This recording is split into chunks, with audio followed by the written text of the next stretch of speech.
예배 가운데 주시는 하나님의 말씀은 갈라디아서 5장 22절에서 24절까지의 말씀입니다. 그러나 성령의 열매는 사랑과 기쁨과 화평과 인내와 친절과 선함과 신실과 온유와 절제입니다. 이런 것들을 막을 법이 없습니다.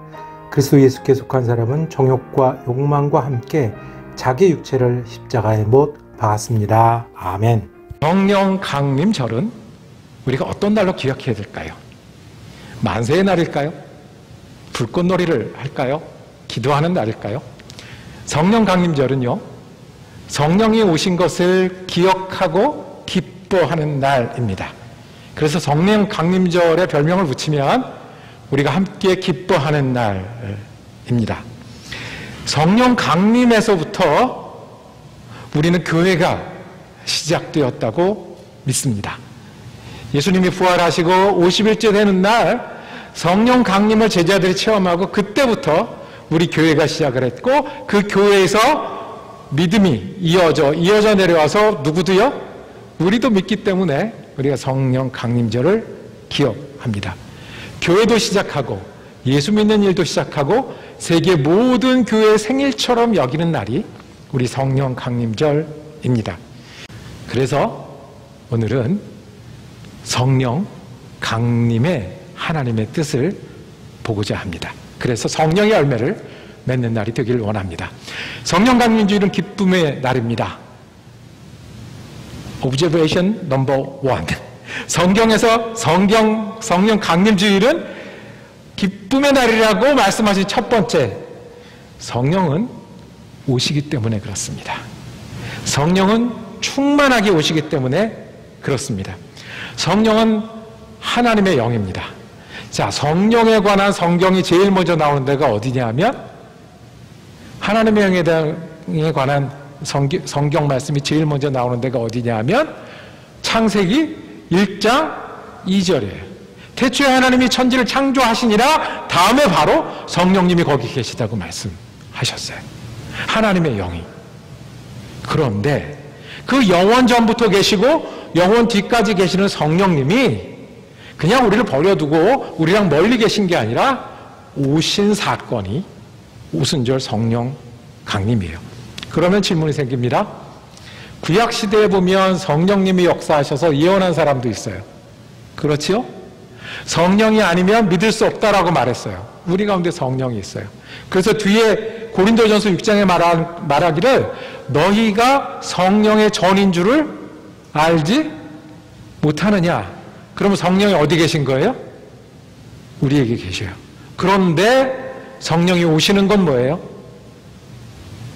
성령이 임하는 오순절 강림은 뭐예요? 우리 가운데 성령님은 항상 계셨고 믿는 자들에게 성령님 항상 계신데, 오순절 성령 강림은 성령이 충만하게 임하시는 거예요. 가득 차게 해요. 흘러 넘치게 해요. 적당히 동행하고 적당히 손잡고 적당히 기억하는 게 아니라 충만해서 내 생각이 성령의 생각으로 차고 내 마음이 성령으로 은혜롭고 내 삶이 성령을 따라가기 시작하는 그것이에요. 그래서 성령은 오시는 분이시고 충만한 분이세요. 오순절 다락방 이야기로 가보겠습니다. 그날 저녁에 많은 사람들이 모여서 기도했어요. 기도한 이유는 간단해요. 예수님이 떠나지 말고 뭐 하라고? 기다리라고 그랬거든요. 성령을 보내줄 테니, 보혜사를 보내줄 테니 기다리라고 그랬거든요. 기다리면서 기도했어요. 그랬더니 그날 바람과 같은 소리가 들렸어요. 눈에 불 같은 것이 보였다고 그랬어요. 불이 아니라, 바람이 아니라 바람과 같은 소리, 불꽃 같은 게 보였어요. 그리고 성령 충만을 체험했어요. 각 사람 위에 내려앉았다. 그들은 모두 성령으로 충만하게 되어서 성령이 시키는 대로 각각 방언으로 말하기 시작하였다. 사도행전 2장 4절입니다. 성령 충만은요, 이전과 이후를 나누어 놓습니다. 이들이 예수님의 제자였는데 예수님의 제자가 성령 충만 이전의 제자와 성령 충만 이후의 제자를 바뀌게 했어요. 어떻게 해요? 내 생각대로 계산하고 내가 두려워하던 사람이, 그래서 물고기나 잡으러 가던 사람이 어떻게 됐어요? 아, 주님이 무엇을 원하시는지 알고 일어나 뛰어나가기 시작했어요. 두려움의 얘기를 하고 내가 어떤 말을 골라서 하던 사람이 어떤 말을 하기 시작했어요? 성령이 가르쳐주는 말을 하기 시작했어요. 그전에는 요만큼씩 알고 이해가 안 갔던 주님의 말씀이 왜 십자가에 못 박히고 부활이 뭔지를 몰랐던 것들이 성령님이 오시고 아, 그래서였구나. 성령님이 이런 분이구나. 주님의 위로가 이런 거구나. 하나님의 나라가 어떤 거구나 라고 깨달아 알았어요. 그래서 성령은 우리에게 별명이 있는데 믿게 하는 영, 말하게 하는 영, 일어나게 하는 영, 깨닫게 하는 영. 예. 성령이 임해서 달라진 것은 우리의 그런 일이에요. 여러분, 하나님을 알기 원하십니까? 우리에게 어떤 일이 일어나야 되겠습니까? 성령이 충만해야 됩니다. 하나님의 능력을 힘입어 살기를 원합니까? 우리가 타고난 자질이 부족한 거가 문제입니까? 성령이 충만해야 됩니다. 내가 알지 못하고 깨닫지 못하는 이야기들을 전하며 살기를 원합니까? 내가 공부가 부족한 겁니까? 성령이 충만해야 돼요. 그러면 우리는 성령님과 어떻게 해야 돼요? 성령님과 어떻게 가까이 가야 돼요? 성령님과 어떻게 살아야 돼요? 둘째는 성령의 인도하심을 따라야 합니다. 어떻게 해야 된다고요? 인도하심을 따라야 합니다. 오늘 읽은 말씀 한번 읽어볼까요? 16절 첫 번째 읽은 말씀입니다. 함께 읽어보겠습니다. 16절입니다. 시작. 내가 또 말합니다. 여러분은 성령께서 인도하여 주시는 대로 살아가십시오. 그러면 육체의 욕망을 채우려 하지 않을 것입니다. 성령은 오시는 분이고 충만케 하시는 분입니다. 그러면 성경은 우리에게 명령하십니다. 성령의 인도를 따라 사는 게 우리여야 된다는 거예요. 우리여야 된다는 거예요. 우리가 성령을 그러면 따라 살 수도 있고 따라 살지 않을 수도 있겠네요. 믿을 수도 있고 믿지 않을 수도 있겠네요. 그러면 어떻게 될까요? 성령 없이 살면 어떻게 될까요? 성령 없이 사는 삶을 오늘 말씀에서는 육체의 욕망이라고 말했습니다. 그리고 육체의 욕망을 가지고 사는 삶은 무엇이 결과적으로 온다고 말씀을 쭉 써놨습니다. 뒤에 보면요, 성령의 열매에 대해서 얘기합니다. 어디쯤 나와 있죠? 22절에 나와 있어요. 그러나 성령의 열매는 사랑과 기쁨과 화평과 인내와 친절과 선함과 신실과 온유와 절제니. 우리가 이렇게 살 수가 있겠습니까? 하나라도 두 개라도 우리가 할 수 있겠습니까? 이거 예수님 성품 아닙니까? 하나님이 우리를 대하시는 그런 태도 아닙니까? 어떻게 우리가 예수님의 성품이고 하나님이 우리를 대하시는 태도인데 우리가 그것이 가능하겠습니까? 주님 우리에게 말씀하십니다. 성령은 인도하시는데 그 인도하심을 따라 살아가야 된다고 말씀합니다. 그러면 질문이 생기죠. 성령을 따라 행하는 게 어떤 걸까요? 구체적으로 성령을 따라 행하는 게 어떤 걸까요? 우리는 날마다 흔들리기도 하고요. 날마다 걱정거리도 있고요. 매일매일 반복되는 일이 있는데 성령을 따라 행하는 일은 어떤 일일까요?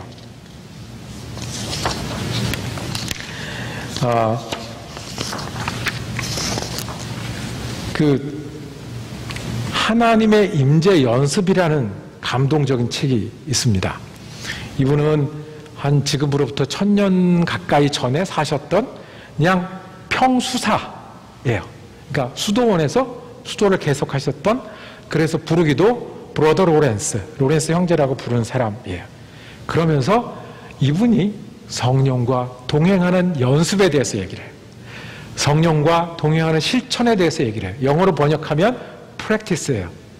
연습으로 번역해도 맞고 실천으로 번역해도 맞아요. 이렇게 하라는 거예요. 성령님이 항상 곁에 계신다는 것을 기억하고 믿는 거예요. 성령님이 어디 계신다고요? 곁에 계신다는 것을 기억하고 믿는 거예요. 그러면 곁에 계시면 어떻게 할 수 있어요? 이야기하면서 살라는 거예요. 성령님이 곁에 계신데 나 때문에 곁에 계신 거잖아요. 나랑 곁에 계신 거잖아요. 그러니까 이야기하는 거예요. 우리로 말하면 이야기하는 게 뭐예요? 기도하는 거죠. 묵상하는 거죠. 말씀도 보는 거죠. 성령님과 이야기하는 거예요. 그리고 그 이야기는 겸손해야 돼요. 들어야 되고요. 그리고 사랑으로 하는 거예요. 주님이, 성령님이 우리 곁에 살게 하시고 성령님과 동행하게 하시는 거는, 성령 하나님으로 우리 가운데 임재하시는 거는 우리를 몇 점 매겨서 야단치려는 게 아니고요. 잘못했다고 아프게도 하고 잘못했다고 골탕 먹이는 그런 하나님이 아니고요. 우리를 사랑해서 하시는 거잖아요. 그러니 우리도 사랑하는 마음으로 어떻게 해요? 첫 번째, 믿고 기억하라. 그 다음에 이야기하라. 이야기한 다음에 겸손하고 정답게 사랑으로 실천하기를 시작하라는 거예요. 이렇게 기록하고 있어요. 그분이 언제 다 계신다는 사실을 기억하면서 순간순간 어떤 식으로든 그분과 막힘없이, 그리고 겸손하면서도 정답게 이야기를 나누는 것을 뜻한다. 이게 하나님 사랑하는 거 아니겠습니까? 이것이 성령을 따라 사는 것이 아니겠습니까? 성령님이 인도하시는 게 어떤 거겠습니까? 동부에 계신 목사님이 간증처럼 저에게 해주신 말씀이에요. 그 교회는 조금 큰 교회인데 부인 때문에 교회 다니는 그런 분이 계셨어요. 그거 아시죠? 억지로 부인이 달래가지고 교회 가야 되고, 그 다음에 주차장에 왔다 어떻게 도망갈까 생각하고 도망가셨다가 뭐 이렇게 오시는, 그렇게 다녔던 분이에요. 다녔던 분에게 목사님이 인사를 하면서 어떤 얘기를 하냐니, 우리가 곧 아프리카로 단기 선교를 가는데 같이 가십시다 얘기를 한 거예요. 대답을 했을까요? 대답을 안 하죠. 그랬더니 목사님이 생각이 난 게 하나 있었어요. 당신 그 사진 찍는 게 취미잖아요. 사진 찍는 게 취미인데 이번에 아프리카 가서 우리 기록 사진을 좀 찍어주세요. 그리고 사진 찍는 게 취미인데 아프리카 가면 거기 찍을 게 얼마나 많겠습니까? 거기 뭐 짐승도 찍을 수 있고 사막도 찍을 수 있고 같이 가십시다 라고 했어요. 근데 이분이 대답을 못 하겠는 거예요. 왜냐하면 이분은 교회에 있을 때 얼굴하고 어디에 얼굴하고 밖에 나가서 얼굴이 너무 다른 분이었거든요. 내가 어울리는 친구들, 저녁 때 만나는 친구들을 생각하면 이 선교여행을 간다는 답을 할 수가 없는 거예요. 내가 그걸 한다 그러면 이 친구들이 웃을 거예요. 그런데 자꾸 날짜가 다가오니, 대답해야 될 날짜가 다가오니 걱정이 되기 시작한 거예요. 그 중에 가장 걱정이 된 건 뭐냐면 자기는 1시간마다 담배를 피워야 되는데 이거 선교여행 가면 그거 못할 거 아니에요. 그 걱정이 된 거예요. 그러다가 그 사진 찍는다는 그거에 넘어가서 이제 선교여행에 동행했습니다. 사진에 뭐가 담겼을까요? 아프리카가 담기면 뭐가 담겨요? 사람들이 담기지. 그리고 선교하는 모습들이 찍히죠. 그리고 선교하는 분들과 같이 지내죠. 내가 어떤 사람인지 점점 잊어가는 거예요. 내가 만났던 사람들과 무슨 대화를 하는 사람인지 잊어가고 이 사람들과 얘기하기 시작한 거예요. 내가 틈만 나면 뭐 하러 가던 사람인지를 잊고 여기에 어울리고 땀 흘리며 도와야 되는 그런 일들이 계속 되었어요. 그리고 갔다 와서는 하나님께서 나에게 왜 사진을 찍게 하셨고 선교에 동행하게 하셨는지 알겠다라고. 이게 하나님 인도받는 거 아닌가요? 이게 하나님 사랑하는 거 아니겠습니까? 초대교회 사람들은 어땠을까요? 초대교회 사람들은 어떻게 지내는 줄 아십니까? 초대교회 사람들은요, 초대교회 사람들에게 설교하는 이 갈라디아서가 이렇게 얘기를 해요. 19절부터 읽을게요. 육체의 행실은 훤히 드러난 것입니다. 음행과 더러움과 방탕과 우상숭배와 마술과 원수매증과 다툼과 시기와 분냄과 분쟁과 분열과 파당과, 이게 그냥 상상이 아니고요. 그 사람들이 그렇게 하고 있었던 거예요. 교회에 모여서. 그러고 있으니 너희 목표는 뭐야? 예수 따라 사는 거 아니야. 너희 목표는 뭐야? 사랑하는 거 아니야. 어떻게 할 수 있는데? 오직 성령의 열매는 성령을 따라 살 때 그렇게 할 수 있습니다. 저와 여러분이 성령의 인도하심을 의지하면서 사는 여러분과 제가 되기를 원합니다. 성령님이 곁에 계심을 믿고 기도하기도 하고 말씀을 펴기도 하는 저와 여러분이 되기를 원합니다. 그리고 그 하루의 짧은 기도, 몇 절 안 되는 그 말씀이 내 시간과 삶과 만남을 인도하시도록 내어드려서 성령을 따라 사는 하루가 되기를 축복합니다. 자, 성령 강림주일은 무슨 날이라고요? 기쁨의 날입니다. 성령님이 오시는 분이고 충만케 하시는 분을 우리가 기억하고 믿기 때문에 기쁨의 날이고, 또 우리가 성령을 따라 살 수 있기 때문에 기쁨의 날입니다. 마지막 한 가지가 더 있습니다. 우리가 성령의 열매를 맺기 때문에 기뻐하는 사람들이에요. 무슨 열매를 맺는다고요? 성령의 열매를 맺기 때문에. 성령을 따라 살면 어떻게 된다고요? 기쁨이라고. 자, 여러분하고 제가 이제부터 성경 공부를 한번 해볼게요. 성령의 열매는 사랑과 기쁨과 화평이니까, 그리고 인내와 친절과 선함과 진실과 하니까, 우리가 9주짜리 코스를 하면 우리가 성령의 사람이 될까요? 반대로, 이렇게 하니까 안 되더라. 교회에서 해봤는데 안 되더라. 그러면 반대로 가보자. 우리가 우상숭배, 마술, 원수 맺음이 뭔지 분석하고 파악해서 이거를 없애보자. 그렇게 한다고 우리가 성령의 사람이 될까요? 아주 간단하게 성령 하나를 붙들고 사는 삶입니다. 그래서 성령의 열매라고 그랬습니다. 성령의 열매라고 그랬습니다. 우리가 봄이 돼서 꽃이 많이 피잖아요. 여러분이나 저 중에 꽃 한 송이를 피울 수 있는 사람이 있습니까?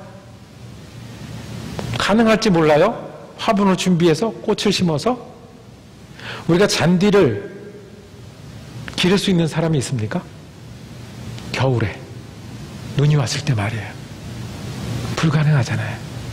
그런데 지금은 날씨가 따뜻해지니까, 온도가 달라지니까 꽃이 저절로 피어요. 잔디는 정말 푸른색이 되고 돌아서면 깎아줘야 돼요.